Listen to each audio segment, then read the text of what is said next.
Tout d'abord, vous n'avez plus de problème à trouver de setup. Maintenant, vous analysez parfaitement bien. Vous arrivez à comprendre les différentes phases et tout et tout. Mais quand on vient à l'entrée, vous savez, les entrées, elles sont différentes. On a des entrées risquées et des entrées moins risquées. Voilà. Donc, les entrées risquées, c'est de prendre une trade au troisième toucher. Par exemple, si les prix nous donnent une impulsion ou une structure, par exemple, si c'est une structure de coordination, c'est très simple. Premier toucher, deuxième toucher, au troisième toucher, après que le prix nous donne un retracement de bougies, on va prendre notre trade. Maintenant, retracement de bougies, qu'est-ce qu'on entend par retracement de bougies? Retracement des bougies, on ne va pas prendre n'importe quelle bougie. C'est une bougie qui est là uniquement pour ça. Par exemple, si on est sur une tendance haussière et que le prix crée des bougies vertes, on va parler ou quoi?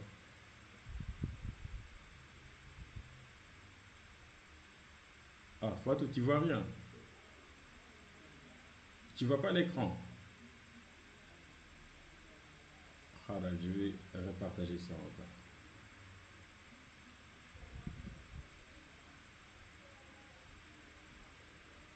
Fatou, c'est bon. Est-ce que tu vois l'écran? Les autres, est-ce que vous voyez l'écran? Oui, c'est bon pour moi.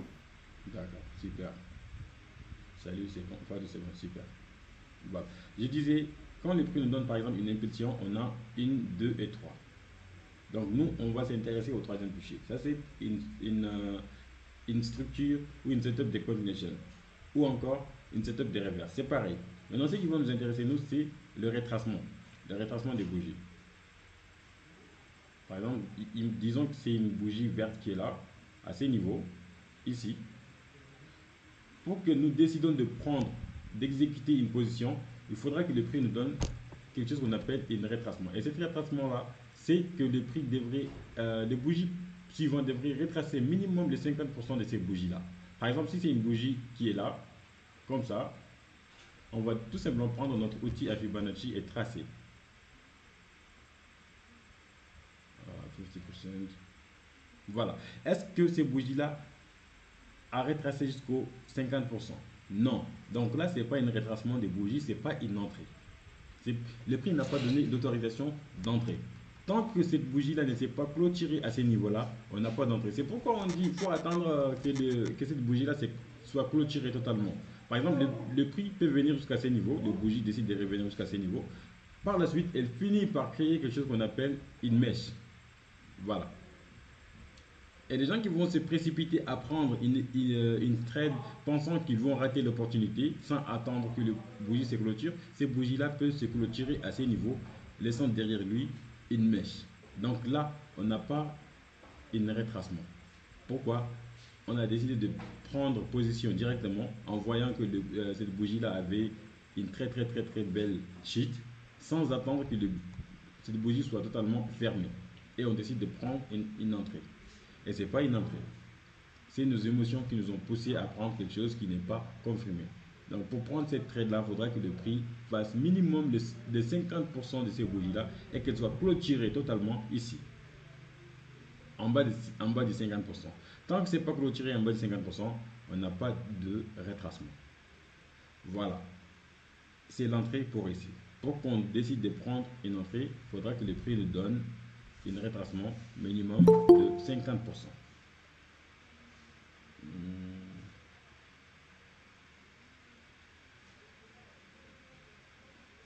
Voilà. Ça, c'est l'entrée d'une setup complet surtout. C'est l'entrée d'une setup complet. Maintenant, on va venir du setup complet et setup non complet. Par exemple, une setup complet, c'est quoi? C'est quand on a une setup qui a une section du centre. Par exemple, vous savez déjà. Maintenant, une setup qui n'a pas une section du centre comme celle-ci. Par exemple, là, on a une section du centre qui est vraiment trop trop clean. Tout est propre. On a les impulsions, section du centre. Et après, on a quoi? Le prix donne un reversement, on prend notre entrée directement. Maintenant, si le prix n'a pas une section du centre et qu'elle nous donne quelque chose comme ça, par exemple, elle crée par exemple un retracement ici.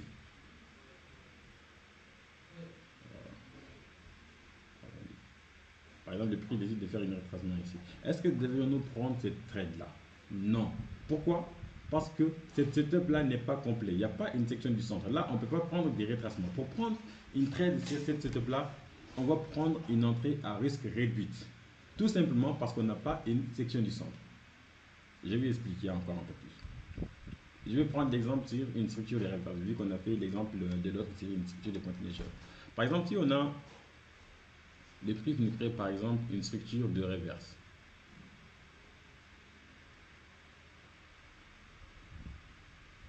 Là, c'est une structure de reverse un peu complète. Hein. On a une section du centre. Et par la suite, on a par exemple une autre structure.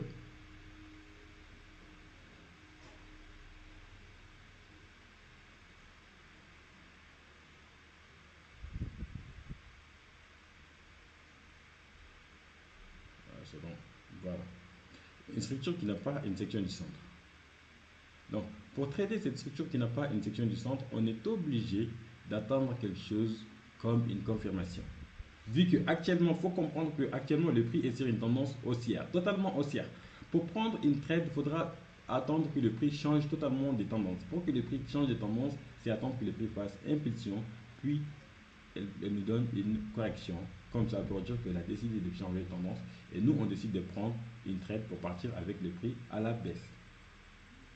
Ça, c'est quand le prix n'a pas, le setup n'a pas une section du centre comme celle-ci. Ici. Donc les entrées, elles diffèrent comme ça, tout simplement. Si on a une setup qui a une section du centre, on peut prendre un retracement. Si on n'a pas une setup qui a une section du centre, ici, à ce niveau-là, on ne prend pas du retracement. Et maintenant, je vais préciser autre chose encore concernant les setups qui ont une section du centre et les setups qui n'ont pas une section du centre. Il faut savoir que les continuations et les reverses, je vais accepter tout le temps. Il faut savoir que les continuations et les reverses sont vraiment différentes. Par exemple, si on est sur les structures de continuation, là, attention, là, une structure de continuation, on peut prendre une entrée directement au retracement. Parce que le setup est complète, on a une section du centre, on prend une entrée au retracement.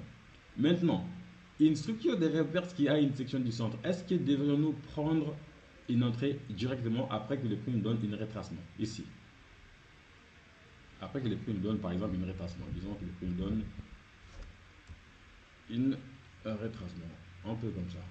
Attention. Voilà.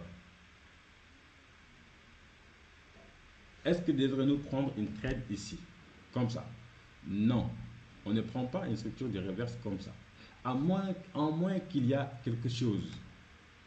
Pour prendre une structure de reverse avec un retracement, on devrait attendre quelque chose. Par exemple, si on a le prix qui vient de prendre une liquidité quelque part ici, la masse psychologie, vous le connaissez. Si le prix vient de prendre, par exemple, de la liquidité à ce niveau-là, et qu'elle nous donne un retracement, on peut prendre une entrée et risquer ici. Oui, c'est bien possible. Mais si ce n'est pas ça, et qu'il n'y a pas une zone que le prix a prise de la liquidité, et qu'on est sur une structure de reverse, on ne prend pas de retracement. On doit attendre que le prix fasse impulsion, structure de continuation, et on décide de prendre cette entrée-là. Pourquoi? Tout simplement parce que le prix est actuellement sur une tendance haussière. Elle peut faire ça, puis elle décide de faire une continuation pour partir à la hausse. Donc, il faut être un peu plus intelligent, il faut être technique pour pouvoir éviter certaines choses. Oui, Fatou, c'est enregistré. Ah, les images tardent à venir chez toi. C'est peut-être les réseaux, je crois bien. Voilà. Donc, c'est un peu ça. Les structures de reverse et les structures de continuation n'ont pas les mêmes entrées. Donc, ce que je vous conseille, vous maintenant, avant de vous habituer sur les marchés, être un peu plus expert que ça, ce que je vous conseille, c'est de prendre des entrées à reduce risk entry. Par exemple, si le prix vous donne une structure de reverse, attendez que le prix fasse impulsion, correction et vous prenez cette trade-là. N'ayez pas peur surtout. N'ayez pas peur. Ne dites pas si vous ratez une entrée à ce niveau, vous allez perdre tous ces pips là. Non, il n'y a rien. Vous ne perdez rien. Vous ne perdez rien.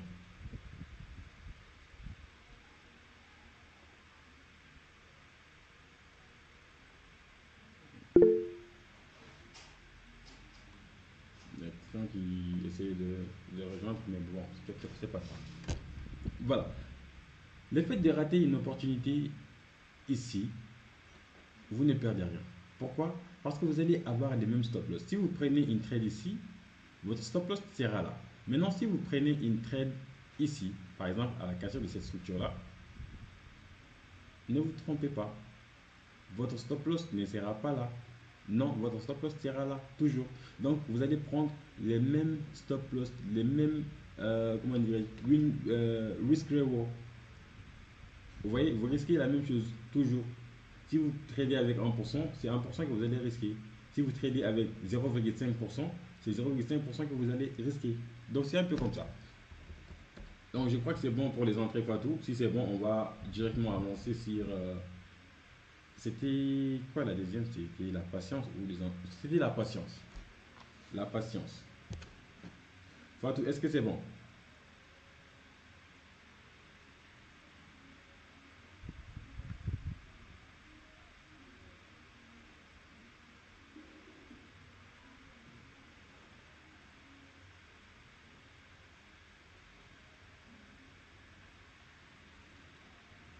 Fatou, est-ce que c'est bon?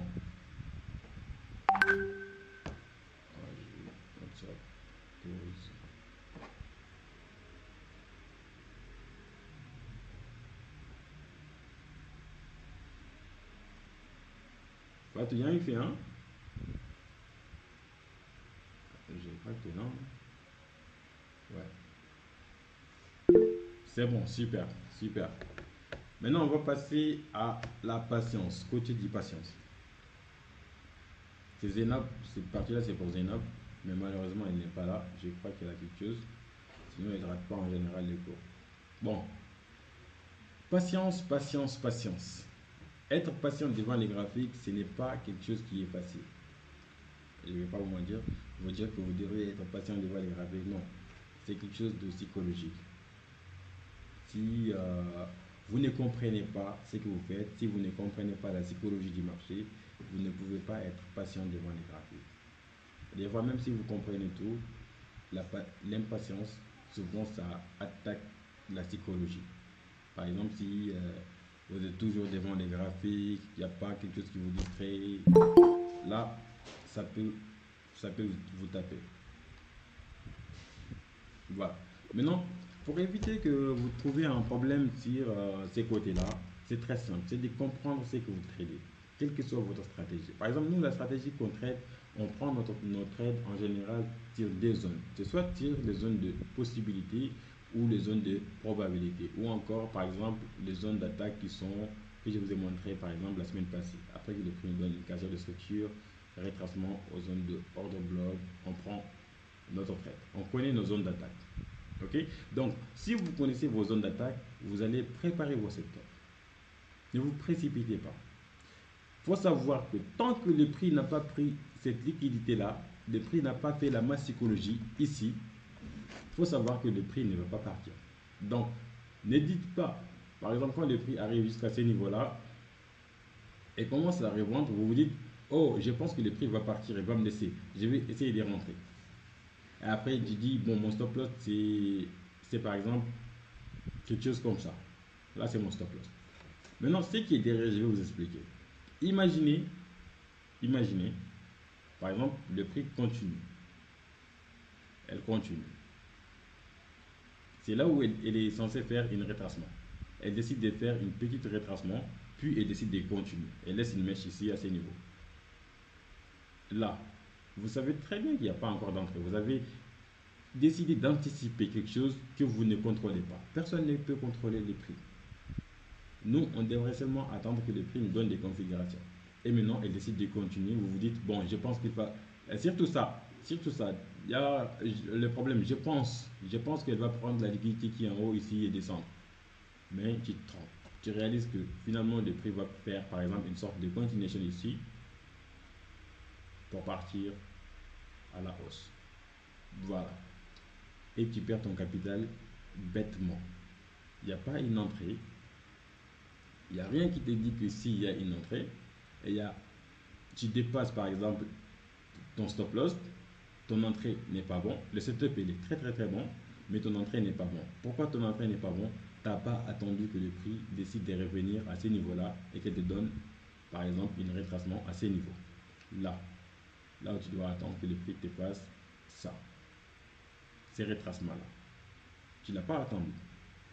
Par exemple, disons que tout était complet, le setup avait une section du centre et tout. Mais tu refuses d'attendre ça. Pourquoi tu refuses d'attendre ça? Alors que la stratégie te dit, c'est ça. Tant que tu n'as pas vu ça, ne trade pas. C'est ton argent, l'argent il est pour toi. Ne te précipite pas. Faut pas que la psychologie des débutants te prend. La psychologie de vouloir gagner à tout prix. La psychologie de vouloir faire de l'argent à tout prix sur les marchés. Je vais vous expliquer un petit truc. Par exemple, si vous n'avez pas de capital, vous n'êtes pas devant les graphiques, n'est-ce pas?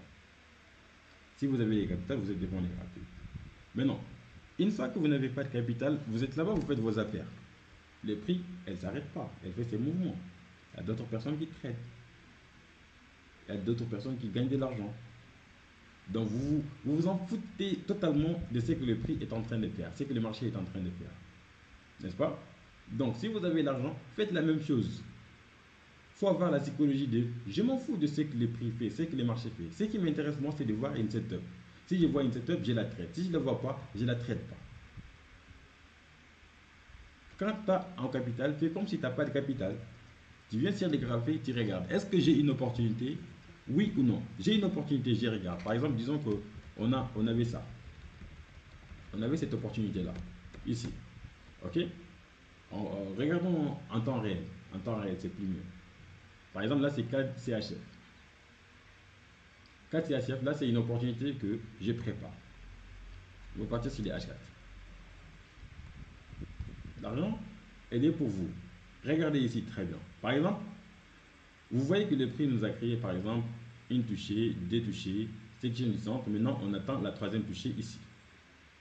Maintenant, qu'est-ce que je vais faire? Je sais que ce soir, si le marché est ouvert, le prix ne peut pas atteindre cette zone-là ici directement. Non, ce serait impossible pour le prix d'atteindre cette zone-là. Peut-être d'ici demain, elle peut l'atteindre avec des annonces économiques. Oui, s'il y a des annonces économiques, le prix peut atteindre cette zone-là. Mais tant qu'il n'y a pas d'annonce, on s'en fout, le prix ne veut pas atteindre cette zone-là directement comme ça. Elle va faire souvent des petites continuations, impulsions, continuations. On ne sait même pas quand est-ce que le prix va atteindre ce niveau-là.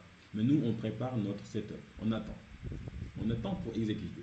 Donc, tant que le prix n'est pas arrivé à ce niveau-là, je m'en fous. Ça ne m'intéresse pas. Et je ne vais pas dire que je pense que surtout je pense que le prix va revenir ici avant de vendre et je décide de prendre un achat. Si tu prends un achat ici, où est-ce que tu mets ton stop loss? Où est-ce que tu mets ton stop loss? Tu ne vas pas mettre ton stop loss ici. Tu ne vas pas mettre ton stop loss ici. Tu ne vas pas le mettre ici parce que ce n'est pas une setup. Ton setup à toi, c'est de voir par exemple le prix, que le prix passe soit une impulsion, une correction, ou le prix te donne par exemple une structure de reverse comme ça et tu traites. C'est ça tes setups. C'est ça que tu devrais trader.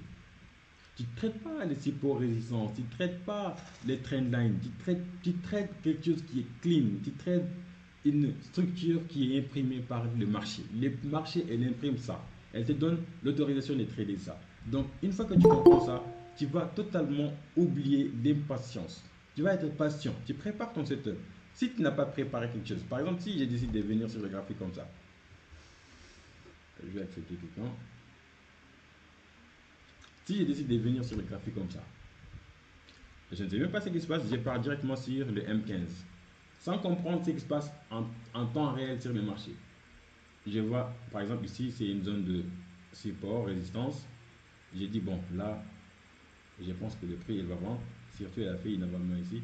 Je prends cette vente-là, je trade. Ok, je vais trader jusqu'où? Je vais trader jusqu'ici. Pourquoi ici? Parce que c'est une zone de support. Tout simplement.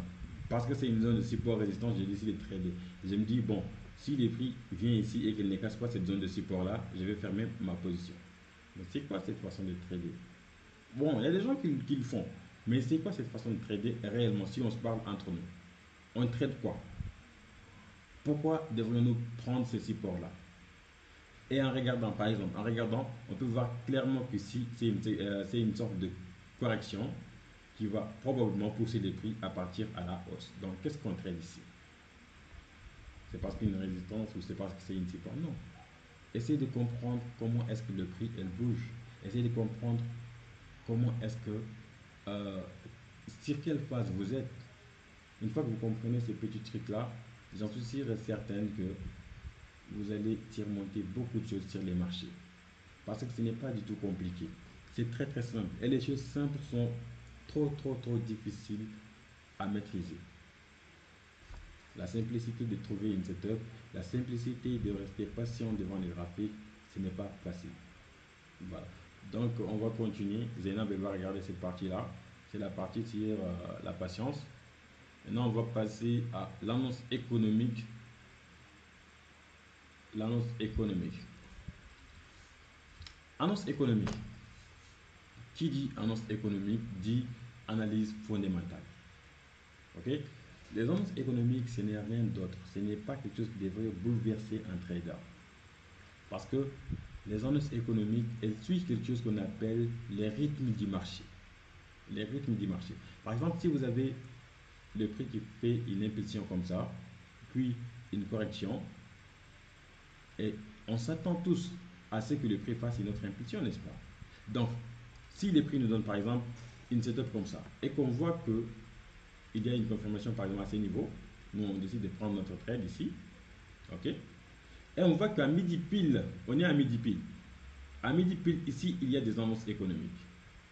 Midi pile, il y a des annonces économiques. Qu'est-ce que le prix peut faire? Le prix peut faire ça, mais elle ne va pas changer de direction. À 99%, le prix, l'annonce économique pousse les prix. Elle donne du volume au prix, mais elle ne change pas la direction du prix. Les techniques préparent tout. Et l'économie, les annonces économiques viennent pour gonfler ce que la technique a déjà préparé. Par exemple, je vais vous montrer une setup sur USD JPY qui a été une des setups sur les annonces économiques. Je vais vous montrer une très belle setup d'ailleurs.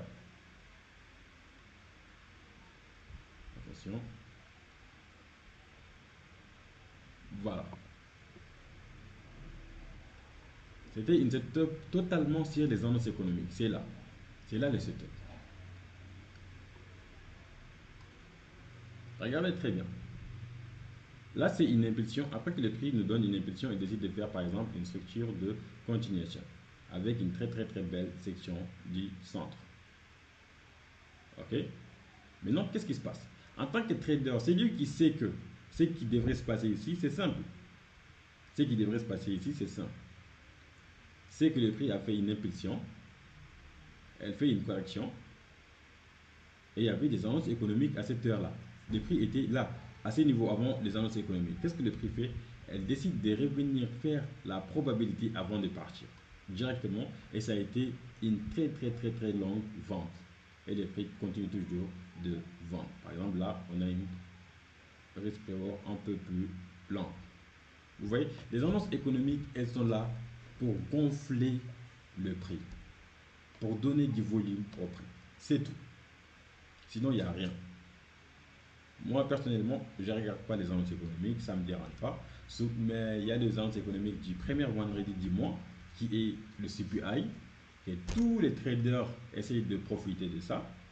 Et pour profiter de CPI aussi, c'est pas très compliqué. Tu vas tout simplement chercher une setup que tu prépares et tu vois que le setup est valide et est complet. Il y a le CPI, tu décides de risquer par exemple 10 dollars, 20 dollars et tu laisses le prix faire ce qu'il a à faire. C'est tout.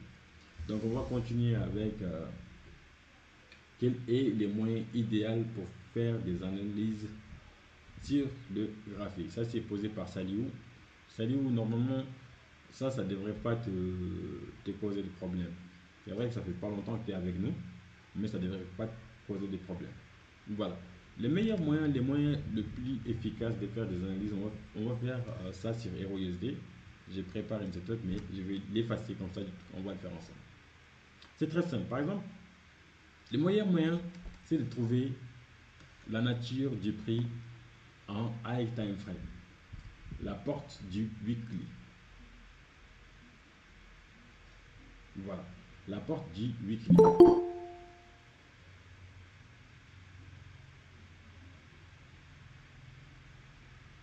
Maintenant, une fois que tu trouves la porte du weekly, tu vas attendre que la porte du weekly se soit totalement ouverte, puis tu décides de partir sur la porte du daily.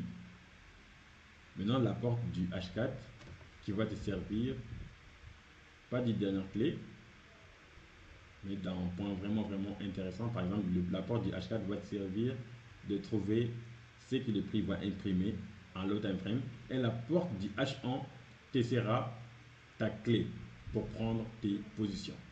Par exemple, la porte du H1. Il y a aussi les entrées des H4.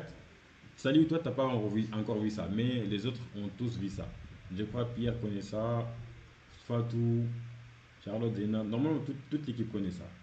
Voilà. Par exemple, là, on est sur les weekly. Les weekly, qu'est-ce que vous voyez? Ce que moi, je vois, c'est très simple. Je vois les prix faire, par exemple, impulsion, correction et continuation. Et cette impulsion, correction et continuation, je ne vois rien d'autre que la création d'une section du centre qui va nous créer une très large structure de continuation pour la vente de RO USD. Par exemple, je vois ça. Je vois 1, 2 et 3. Je vois 1, 2 et 3. Et un point très important, je vois de la liquidité sur cette zone-là. Et je vois que le prix n'a pas pris cette liquidité-là. Donc, tant que le prix n'a pas encore pris cette liquidité-là, on s'en fout de ce que le prix va faire. On s'en fout. Pour l'instant, on s'en fout. Parce que si on décide de prendre une trade dans ces niveaux-là, ici, notre stop loss sera obligé d'être sur cette zone-là. Ok? Parce qu'on ne peut pas mettre notre stop loss entre ces deux zones-là, ici et ici. C'est comme rouler à moto entre des voitures. Là, on ne met pas de stop loss ici parce que c'est une sorte de liquidité. Là, il y a beaucoup de liquidité qui est là. Donc, tant que le prix n'a pas pris ça, il n'y a pas quelque chose à faire. Il n'y a rien à faire pour l'instant. Donc, si tu comprends ça, est-ce qu'on va sauter sur les daily pour chercher à comprendre quelque chose ici en bas? Non. Non. On ne veut pas même partir sur les H4. Non. Pourquoi? Parce que le prix doit encore chercher cette liquidité-là. Bon, on peut chercher une opportunité d'achat. Bien sûr, c'est bien possible de chercher une opportunité d'achat pour prendre cette liquidité-là. Là, on peut partir un peu plus en time frame, voir ce que le prix est en train de faire. Par exemple, on voit que le prix crée des hauts de plus en plus hauts. On peut se dire que là, c'est notre zone de liquidité. Donc, si les prix, je dis bien, si les prix créent quelque chose comme ça, puis décide de revenir, prendre de la liquidité, ce sera une sorte de continuation qu'on peut trader. Oui, bien sûr. Pour l'achat, pas pour la vente. Pour que la vente soit active, il faudra que cette zone-là soit prise, cette liquidité-là soit prise. Donc, meilleur moyen pour faire des analyses, c'est d'avoir accès à tous les clés de chaque porte. La porte du weekly, la porte du daily, la porte du H4 qui va finir par la porte du H1. Maintenant, je vais te montrer un petit truc sur la théorie des portes. Par exemple, sur une attention, prenons ça. Sur une structure de daily, sur une structure de daily, on peut chercher une entrée de H4. Ok. Maintenant, sur la structure de H4, on peut tenter les entrées de H1. Structure de H4. Entrée de H1. Pourquoi on devrait prendre les entrées de ce que je vous ai montré tout à l'heure, par exemple? Pourquoi on devrait chercher une entrée de H4 ici et une entrée de H1, et celle de H1 aussi chercher les M15, par exemple? Celle de H1 chercher les M15. Pourquoi?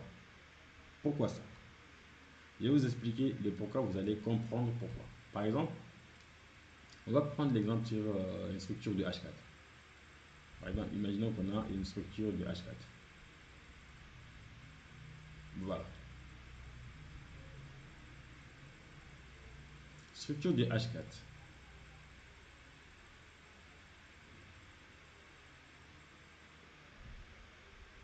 Ici, au troisième toucher, nous décidons de prendre une entrée en M15. Au troisième toucher, à ce niveau-là, nous décidons de prendre une entrée en M15. Ici. Il faut savoir que le M15 de prix peut faire impulsion et correction. Ici, en M15. Oui. Et qu'est-ce que cela peut faire? Cela peut faire tout simplement une sorte de continuation pour partir à la hausse. Parce que le time frame est très petite. Donc la réjection ici en M15 n'est pas valide.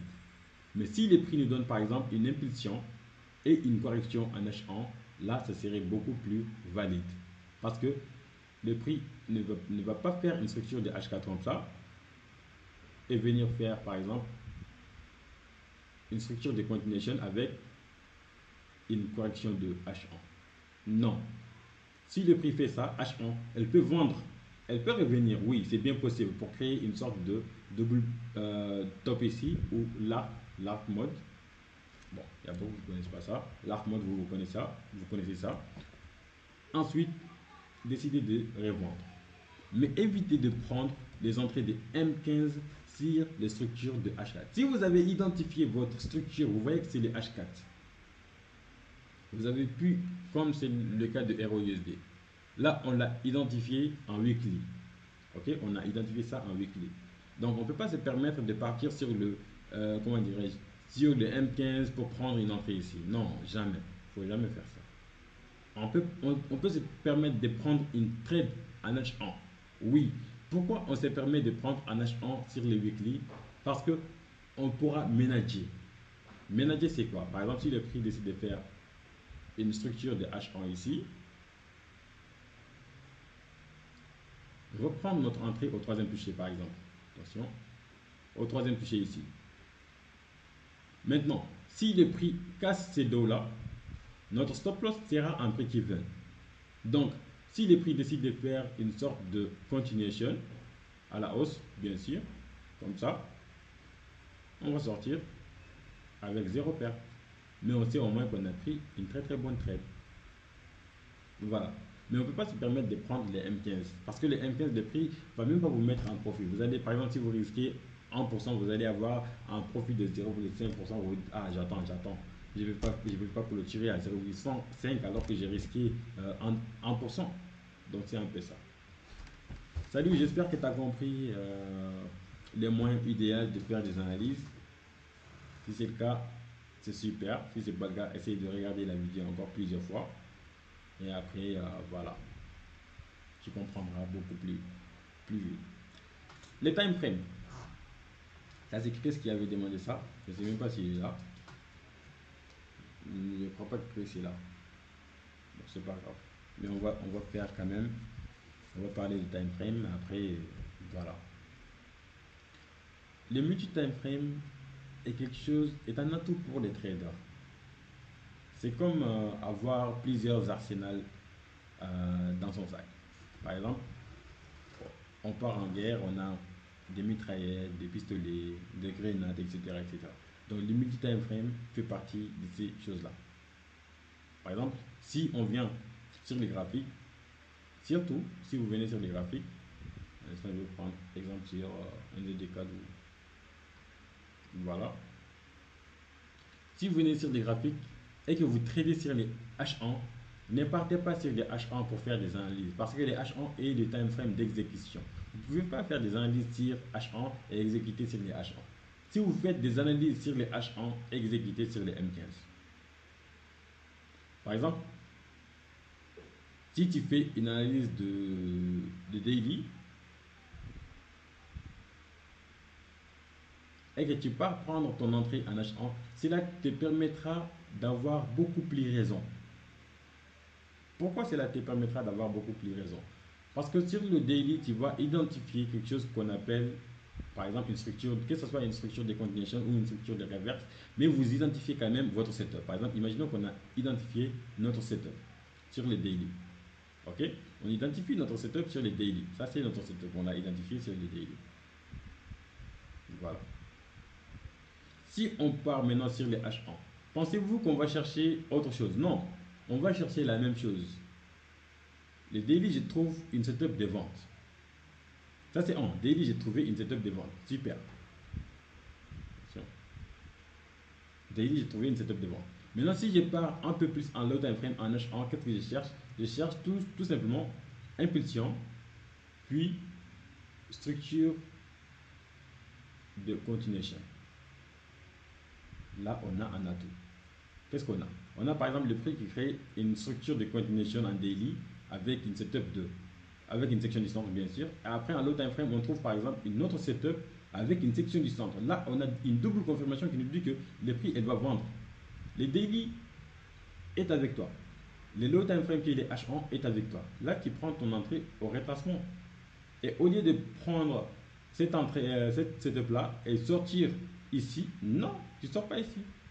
Tu sors sur le TP du daily parce que c'est le daily qui t'a permis de prendre cette entrée là. Donc voici l'importance d'utiliser les multi-time frames. C'est très simple. Utiliser toujours les multi-time frames vous servira beaucoup plus que de trader sur une seule time frame. Et tout trader qui trade sur une seule time frame en général sera soit contre tendance ou prendre des trades qui sont vraiment pas au top. Ce que je vous conseille, c'est de prendre des entrées beaucoup plus extraordinaires avec des stops beaucoup plus extraordinaires, par exemple la combinaison de multi-time frame, etc. Voilà. Donc c'est tout pour ce soir. J'espère que tu as compris les entrées. Salut, j'espère aussi que tu as compris les meilleurs moyens de faire des analyses. Bon, les autres, ils sont pas là. Mais c'est pas grave, ils auront l'enregistrement de ces cours-là, Inch'Allah, demain matin. Voilà. Sur ce, je vous souhaite une excellente soirée à vous et surtout bon début de semaine. J'enverrai tout à l'heure les setups que j'ai préparés pour cette semaine dans le canal. Inch'Allah, que tout le monde puisse en profiter. Bon début de semaine à toi. Voilà, merci bien. Merci beaucoup, merci coach. Bon début de la semaine à tous. Merci bien, Joseph. Merci coach, merci pour cette grande formation. Merci, je vous en prie. Merci coach. Merci coach. Passez une bonne soirée. Donc, on se dit après, Inch'Allah. Portez-vous bien.